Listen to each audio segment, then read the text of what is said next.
Welcome to my YouTube channel Shadab foundation. तो students, आज मैं फिर से आपके लिए एक नया टॉपिक लेकर आया हूं। जैसे कि दिसंबर का एंड चल रहा है और आपको मालूम है कि बोर्ड के एग्ज़ाम फरवरी के एंड में है। तो फाइनली आपके पास लगभग 2 महीने हैं। तो उसी के लिए मैं 2 महीने की प्लानिंग लेकर आया हूं, कैसे करना है, लास्ट के 2 महीने में रिवीजन कैसे करना है। ठीक है। तो ये वीडियो एक तो उन बच्चों के लिए है जिन्होंने प्रॉपर पढ़ाई की है, अब तक ट्यूशन वगैरह अच्छे से पढ़ा है और उनके नोट्स वगैरह कंप्लीट हैं। तो उसी के लिए ये आगे प्रोसेस है कैसे क्या करना है। ठीक है। और अगर किसी ने नहीं भी पढ़ा देख वो भी सकता है, उसको भी कुछ ना कुछ देखकर फायदा ही होगा। तो इसलिए लेकिन मेन उन्हीं के लिए जिन्होंने पढ़ा, क्योंकि जाहिर सी बात है दिसंबर का एंड चल रहा है तो सिलेबस लगभग सभी के कंप्लीट हो चुके होंगे। ठीक है। तो अब बात आ रही है सिर्फ और सिर्फ कहें कि रिवीजन की। तो उसी के लिए है कि लास्ट के 2 महीने में कैसे रिवीजन करना है। ठीक है। तो इसको अच्छे से समझ ले आप, मैं प्रॉपर बताऊंगा। 5 पॉइंट्स मैंने लिखे हैं, उनमें सब कुछ आ जाएगा अच्छे से। ठीक है। तो बने रहें आप। तो स्टूडेंट्स, सबसे पहला पॉइंट क्या है, आज से रोज लगभग 7 घंटे पढ़ना है। ठीक है। आज से रोज लगभग 7 घंटे पढ़ना है। तो आज से रोजाना लगभग आपको 7 घंटे पढ़ना है कम से कम। इससे ज्यादा कोई पढ़ना चाहे बहुत अच्छी बात है, लेकिन कम से कम 7 घंटे तो आज से पढ़ना ही है। अब ये यूज कैसे करने हैं वो मैं आगे पॉइंट्स में बता दूंगा। ठीक है। पहला पॉइंट क्लियर है। अब दूसरा पॉइंट क्या है, रोज तीनों सब्जेक्ट का एक एक चैप्टर खत्म करना है। ठीक है। इसको भी अच्छे से समझ लें। रोज तीनों सब्जेक्ट का एक एक चैप्टर खत्म करना है। तीनों सब्जेक्ट का, जाहिर सी बात है 12th क्लास में 5 सब्जेक्ट होते हैं बोर्ड में और 10th क्लास में 6। ठीक है। तो मेन सब्जेक्ट जो हैं वो क्या हैं, 3। इसीलिए मैंने लिखा तीनों सब्जेक्ट का, मैथ, फिजिक्स, केमिस्ट्री। ठीक है। और भी सब्जेक्ट हैं लेकिन मेन क्या है जो थोड़े से टफ है वो ये 3 ही है। तो इन्हीं के लिए जो है प्लानिंग है हमारी मेन। ठीक है। तो कैसे, रोज तीनों सब्जेक्ट का एक एक चैप्टर खत्म करना है। तीनों सब्जेक्ट का रोज एक एक चैप्टर खत्म करना है। अब कैसे करना है वो भी आगे आ जाएगा। 3 सब्जेक्ट हमने मेन लिए, उनका एक एक चैप्टर रोजाना कैसे खत्म करना है, इसको अच्छे से समझ ले। ठीक है। होगा क्या, अगर हम रोजाना एक सब्जेक्ट का एक चैप्टर खत्म करेंगे तो फिजिक्स के 12th क्लास में 14 चैप्टर हैं, तो 14 दिन में 14 चैप्टर खत्म। इसी तरह केमिस्ट्री के 10 हैं लगभग, तो 10 दिन में खत्म। इसी तरह बायो के होंगे या मैथ के होंगे। तो एक दिन में रोज एक करेंगे तो कितनी जल्दी खत्म होंगे, और लास्ट तक यानी कि 2 महीने अभी आपके पास बाकी हैं तो कितने बार आपका रिवीजन हो जाएगा। ठीक है। इसको अच्छे से समझ ले, आगे मैं समझा रहा हूं कैसे क्या करना है। ठीक है। तीसरा पॉइंट क्या है, हर एक चैप्टर को 2 घंटों में खत्म करना है। हर एक चैप्टर को 2 घंटों में खत्म करना है। ठीक है। रोजाना एक सब्जेक्ट का एक चैप्टर खत्म करना है और एक चैप्टर को 2 घंटे में खत्म करना है। अब ये मेन समझ ले कि कैसे हम उसको खत्म करेंगे, किसी भी चैप्टर को 2 घंटों में एक चैप्टर को कैसे खत्म करेंगे। ठीक है। मैं जैसे बात कर लेता हूं सबसे पहले फिजिक्स की, वही हमारा सब्जेक्ट भी है, कि उसी में सबसे ज्यादा मसला होता है उसको खत्म करने में, क्योंकि उसमें परिभाषाएं भी हैं और डेरिवेशन भी है और न्यूमेरिकल भी है। तो उसी की मैं औरों की भी बता दूंगा, लेकिन मेनली मैं फिजिक्स की बता रहा हूं कैसे खत्म करना है। 2 घंटे में रोजाना एक चैप्टर फिजिक्स का। तो सुन लो अच्छे से, ऐसे करना है कि 2 घंटे है हमारे पास। शुरू के आधा घंटा आप जो है चैप्टर को पढ़ोगे बहुत अच्छे से। ठीक है। देखो 3 चीजें होती है, मेरे जहां तक मेरा एक्सपीरियंस है थोड़ा सा। एक तो होता है कि किसी भी चीज को प्रॉपर याद करना, यानी कि रट्टा करना। ठीक है। और दूसरा होता है उसको बस परफेक्ट करना, यानी कि पहला क्या हो गया, उसको अच्छे से याद करना, यानी कि क्या, उसका रट्टा करना। और दूसरा बस ऐसे ही चल रहा काम। और एक मेनली जो मैं बताना चाह रहा हूं वो ये है कि किसी भी चीज को जब तुम पढ़ रहे हो तो समझ समझ के पढ़ना है। देखो याद नहीं करना, याद करने को नहीं मैं अभी बोल रहा हूं कि प्रॉपर आपको रट्टा मारना है। मैं कह रहा हूं कि समझ समझ के चैप्टर को पढ़ना है, ये बहुत इंपॉर्टेंट है। तो आधे घंटे में कोई भी एक चैप्टर आपने अगर नोट्स बना रखे होंगे, अच्छे से तुम किसी भी चैप्टर को समझ समझ के पढ़ लोगे। याद नहीं करने को बोल रहा हूँ, याद करोगे तो बहुत टाइम लग जाएगा। इसीलिए आधा घंटा मैं बोल रहा हूँ आप अच्छे से किसी भी चैप्टर को समझ समझ कर पढ़ें, ताकि उसकी चीजें तुम्हें कवर हो जाएं किस तरह क्या है। ठीक है। तो आधे घंटे आपने चैप्टर को पढ़ लिया। अब बचे कितने, 1.5 घंटा बचा हमारे पास। अब 1.5 घंटे में हम ये करेंगे, नोट्स को एक साइड में रख देंगे। बेहतर यह है कि शॉर्ट नोट्स जो होगा वो वाला एक तरफ रख लेंगे और सामने क्वेश्चन पेपर रख के और रफ रजिस्टर लेकर उसके न्यूमेरिकल करेंगे। 1.5 घंटे में क्या करेंगे उसके न्यूमेरिकल, क्योंकि 50% फिजिक्स के सब्जेक्ट में न्यूमेरिकल ही आते हैं। बोर्ड की बात कर रहा हूं, और कहीं तो फिर जेई में और नीट में तो फिर बहुत ज्यादा आता है न्यूमेरिकल पोर्शन, लेकिन लगभग बोर्ड में 50% आता है। तो इसलिए जो है, और वही मेन भी है, आधा घंटा आपने अच्छे से चैप्टर को पढ़ा समझा, और उसको पढ़ने के बाद समझने के बाद क्या करना, 1.5 घंटे में उसके न्यूमेरिकल कर लो। एक चैप्टर के लगभग आपको बोर्ड के हिसाब से कम 20 न्यूमेरिकल करने हैं। तुम्हारा अच्छे से कवर हो जाएगा, 90+% आ जाएंगे अगर इस तरीके से आप तैयारी करेंगे। ठीक है, क्लियर है? ये पॉइंट कैसे निपटाना 2 घंटे में। इसी तरह केमिस्ट्री की भी बात कर लेते हैं कि 2 घंटे में हमें केमिस्ट्री का एक चैप्टर कैसे खत्म करना। वो भी लगभग फिजिक्स जैसा ही सब्जेक्ट है, उसमें भी कुछ चैप्टर ऐसे हैं जिसमें न्यूमेरिकल भी हैं, तो उसको भी ऐसे ही करना। जो सा न्यूमेरिकल वाला चैप्टर होगा कि उसका भी आधा घंटा उसको अच्छे से चैप्टर को पढ़ना है। चैप्टर को पढ़ने के बाद उसके भी 1.5 घंटे में न्यूमेरिकल कर लो। लगभग एक चैप्टर के 20 न्यूमेरिकल कम से कम आपको करने हैं। ठीक है, इस तरह हो जाएगा केमिस्ट्री भी। रही बात मैथ की, तो पूरा ही न्यूमेरिकल टाइप का पोर्शन है, तो उसको तो अच्छे से 2 घंटे आपको क्वेश्चन ही क्वेश्चन करने हैं उसके। क्लियर? रही बात बायो की, और उसका सारा याद करने का है। फिर मैं ये कहूंगा कि कुछ भी चीज जब तुम याद करते हो ना, याद रखना, याद करने का अच्छा तरीका यही है कि उसको रट्टे की शक्ल में याद मत करो। आपने अगर पहले तो बात, याद करने में टाइम लगेगा, और अगर कर भी लिया तो जल्दी भूल जाओगे आप। तो उसका तरीका यह है कि जितना याद करने में, याद की तरफ, रट्टे की तरफ जहन लगा रहे हो, उससे बेहतर है कि उसको आप समझकर जो है याद करें, तो लॉन्ग टाइम तक याद रहेगा।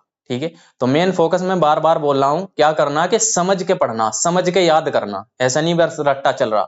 जैसे बायो तो पूरा ही थियोरटिकल सब्जेक्ट है, तो समझ समझ के अगर याद करोगे तो लॉन्ग टाइम तक याद रहेगा। ठीक है, तो उसको ऐसे करना है। ठीक है, तीनों की बात, चारों की बात कर ली मैंने। मैथ की भी, मैथ का कैसे निपटाना है 2 घंटों में एक चैप्टर को, फिजिक्स का कैसे निपटाना है, केमिस्ट्री का कैसे निपटाना है, और बायोलॉजी का कैसे निपटाना है। ओके, क्लियर है? अब जो है चौथा पॉइंट क्या है, हर तीसरे दिन दोपहर को सब्जेक्ट वाइज टेस्ट देना है। हर तीसरे दिन दोपहर को सब्जेक्ट वाइज टेस्ट देना है। हर तीसरे दिन सब्जेक्ट वाइज टेस्ट देना है। हर तीसरे दिन सब्जेक्ट वाइज टेस्ट देना है।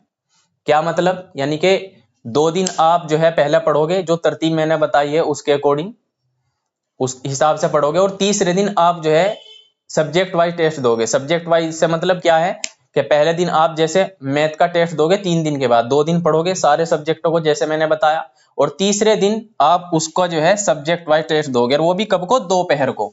देखो, दोपहर का लिखने का मतलब भी मेरा यहाँ कुछ मतलब है लिखने का, ऐसे ही नहीं मैंने लिखा है। मतलब ये है कि 12th क्लास का तो उनको तो डबल फायदा होगा अगर ऐसे करेंगे। होगा 10th का भी, लेकिन 12th का डबल फायदा होगा। क्यों? क्योंकि जो 12th का जो एग्जाम होता है वो सेकंड मीटिंग में होता है, 2 बजे से लगभग 5 बजे तक। क्लियर? तो इस वजह से जिस टाइम आपका एग्जाम होगा मेन, उसी टाइम अगर तुम अभी से टेस्ट दोगे तो आपका अच्छे से शेड्यूल बना रहेगा, और आपको उसी टाइम आदत हो जाएगी। आपका माइंड उसी हिसाब से उस टाइम काम करने लगेगा। क्लियर है? पहला फायदा तो यह कि दोपहर को ही देने का। क्लियर? दूसरी बात यह है कि दोपहर को ही क्यों बोल रहा हूं मैं, दूसरी बात यह है दोपहर को कि आप जो है 2 दिन तो पढ़ोगे, तीसरे दिन बोल रहा हूं ना मैं, तीसरे दिन टेस्ट देना है सब्जेक्ट वाइज, वो भी तो 2 दिन आप पढ़ोगे, तीसरे दिन दोगे। तो जिस दिन टेस्ट दोगे उस दिन और मैं क्या बोला, सब्जेक्ट वाइज देने। पहले फॉर एग्जाम्पल आपने फिजिक्स को उठा लिया कि फिजिक्स का देना, तो पहले 2 दिन आप पढ़ोगे अच्छे से, तीसरे दिन टेस्ट दोगे फिजिक्स का।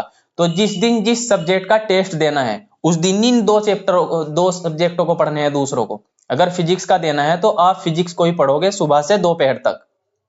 ठीक है, और फिर दोपहर के बाद उसका अच्छे से टेस्ट दोगे। क्लियर है? इसी तरह बाद के 3 दिन के बाद क्या दोगे आप, केमिस्ट्री का दोगे। तो 2 दिन फिर अच्छे से तीनों सब्जेक्टों को पढ़ो, फिर तीसरे दिन जब केमिस्ट्री का टेस्ट होगा तो जिस दिन पढ़ोगे उस दिन सुबह से दोपहर तक केमिस्ट्री ही पढ़ना है, फिजिक्स और बायोलॉजी या मैथ नहीं पढ़ना है। क्लियर? समझ आ रही है बात? इसी तरह अगला मैथ हो या बायो हो। क्लियर है? समझ आ गई होगी आपके बात। तो दोपहर से तीसरे दिन भी समझ में आ गया आपको, हर तीसरे दिन दोपहर को सब्जेक्ट वाइज टेस्ट देना है, ये भी समझ में आ गया, ये भी। और सब्जेक्ट वाइज भी मैंने बता दिया कि 3 दिन के बाद एक सब्जेक्ट का देना है। ऐसे नहीं कि 3 दिन के बाद तीनों सब्जेक्ट का दे रहे हो, एक सब्जेक्ट का देना है। ठीक है, 3 दिन के बाद एक का दो, पहले फिजिक्स का दो, फिर केमिस्ट्री का दो 3 दिन के बाद, फिर तीसरे दिन कहेगा दो बायो का या मैथ का, ऐसे करके देना है। ठीक है, इससे अच्छा रही बात दूसरी उसकी कि कैसे देना है, वो तुम्हारे ऊपर है। जैसे फिजिक्स के मैं बता रहा हूं आपको इस तरीके से, थोड़ी तरतीब आप अपने हिसाब से भी कर लें। जैसे फिजिक्स का टेस्ट है, फिजिक्स के 14 चैप्टर हैं 12th क्लास में, तो आप क्या काम करो, 5-5 चैप्टरों को दे दो टेस्ट, 5-5 का दे दो, पहले 5 का, फिर 5 का, फिर 5 का। इसी तरह अगर केमिस्ट्री के 10 चैप्टर हैं तो उसमें 3-3 का कर लो, पहले 3 का, फिर 3 का, फिर एक बार 4 का। इसी तरह बायो का, इसी तरह मैथ का, ऐसे ऐसे करके देना। ये सही तरतीब है।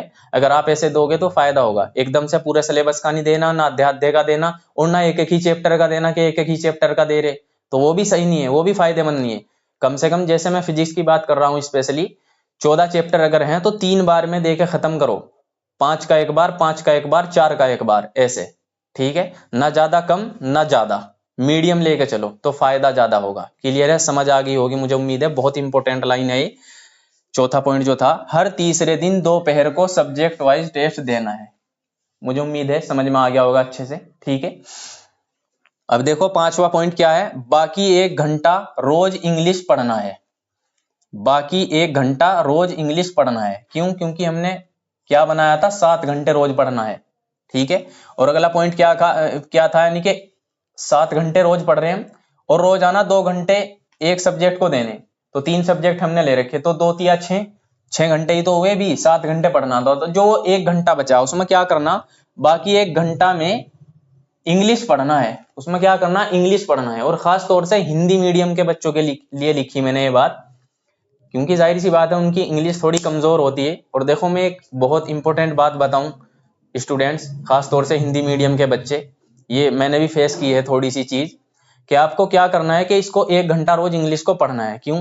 आपने देखो, मैंने ऐसा भी देखा कि यूपी बोर्ड के बच्चों का मैथ बहुत अच्छा होता है, फिजिक्स भी अच्छा होता है, केमिस्ट्री भी अच्छा होता है, लगभग जो मेन सब्जेक्ट होते हैं उनका बहुत अच्छा होते हैं सब्जेक्ट। लेकिन एक इंग्लिश की वजह से, हालांकि एक इंग्लिश एक लैंग्वेज है, ठीक है, उसकी वजह से उनके फ्यूचर में बहुत ज्यादा दिक्कत आती है उन्हें। जब जॉब का इंटरव्यू देने जाते हैं तो बहुत ज्यादा दिक्कत आती है सिर्फ एक उस सब्जेक्ट की वजह से। हालांकि मैं जैसे बोल रहा हूँ, उससे टफ सब्जेक्ट आपको आते हैं, बहुत अच्छे से आते हैं। मैथ हो गया, फिजिक्स हो गया, केमिस्ट्री हो गया, आपको बहुत अच्छे से आते हैं सब्जेक्ट, लेकिन आपने इंग्लिश को थोड़ा सा सही से नहीं किया तो आपको दिक्कत आती है फ्यूचर में। तो इसलिए थोड़ा सा, इसलिए मैंने स्पेशल आपके ही लिए लिखी है। बहुत जरूरी है स्टूडेंट्स, सच बता रहा हूँ, बहुत ज्यादा जरूरी है। और रोजाना अगर आप 1 घंटा दे दोगे तो 2 महीने में लगभग आपको बहुत अच्छे से इंग्लिश आने लगेगी। लगभग आ रही बात समझ में? और रही बात इंग्लिश मीडियम के बच्चों की, तो उनको तो इंग्लिश आती है, जाहिर सी बात है, वो पढ़ रहे हैं पहली क्लास से, तो उनके लिए क्या करना, फिर बाकी 1 घंटा रोज इंग्लिश पढ़ना है। ये हिंदी मीडियम के बच्चों के लिए है। तो वो क्या करेंगे इस 1 घंटे में, या तो आप अपना 7 घंटे का जो शेड्यूल है, इन 3 सब्जेक्टों में से, मैथ, फिजिक्स, केमिस्ट्री में से किसी भी एक सब्जेक्ट को 1 घंटा ज्यादा दे दो रोजाना, वो ये कर लें। ठीक है, मेनली मैंने ये पॉइंट वैसे, बाकी 1 घंटा रोज इंग्लिश को पढ़ना है, ये मैंने यूपी बोर्ड के बच्चों के लिए, हिंदी मीडियम के बच्चों के लिए लिखा था। क्लियर है? मुझे उम्मीद है आपको ये अच्छा लगा होगा। तो फ्रेंड्स, अगर जो है ये वीडियो अच्छी लगी हो तो इसको लाइक कर दें, सब्सक्राइब कर दें, और जो आपको वीडियो चाहिए अगर जिस टॉपिक पर, तो आप मुझे कमेंट कर दें, मैं उस टॉपिक पर भी वीडियो बनाऊंगा। Okay, thank you very much.